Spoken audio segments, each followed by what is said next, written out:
Des vents violents ont balayé la Suisse. Une rafale de 200 km/h a été enregistrée à Andermatt, une autre de 183 km/h au Chasseral. Quand la tempête Eleanor n'épargne pas la Suisse. On roule à 120 sur l'autoroute, mais là c'est 160. Il faut se tenir, hein, vraiment. C'est très dangereux même, je dirais. Dans plusieurs régions, le trafic ferroviaire est perturbé. Une voiture du MOB a déraillé à La Lengue dans l'Oberland bernois. 8 personnes sont blessées, la plupart légèrement. Pagaille également sur les routes, station de ski à l'arrêt. Il y a un risque avec les arbres, il y a un risque de déraillement des remontées mécaniques. Le risque est quand même assez élevé. En guise de bons vœux, c'est un coup de gueule que cet avocat a voulu envoyer aux parlementaires. Ou comment dénoncer les situations que vivent les victimes d'attentats. Il vise en particulier les assurances et leurs médecins conseils qui pousseraient des personnes à reprendre le travail de force. Et ce docteur lui dit, mais enfin madame, il y a presque 2 ans que vous êtes en incapacité de travail, arrêtez de pleurnicher s'il vous plaît. Faux.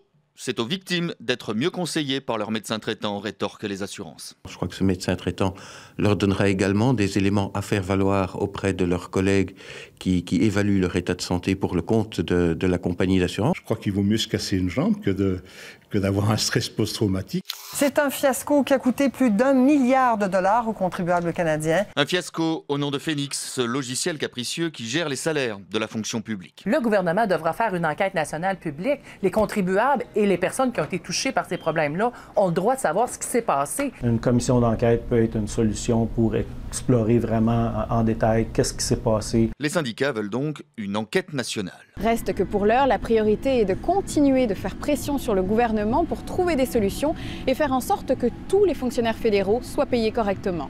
À Saint-Affrique, dans l'Aveyron, les horodateurs seront bientôt démontés dans toute la ville. Et oui, contrairement à d'autres villes qui augmentent leurs tarifs de stationnement, ici, c'est gratuit. Ce sera soit la gratuité totale, soit le disque bleu avec 1h30 offert. Les voitures vont tourner, donc au moins il y aura plus de gens qui pourront se garer dans les boutiques. Et tout le monde est content. La vie des agents a changé. Désormais, ils n'ont plus qu'à vérifier leur montre et ils verbalisent beaucoup moins. C'est beaucoup plus simple et puis ça permet énormément plus de rotation aussi.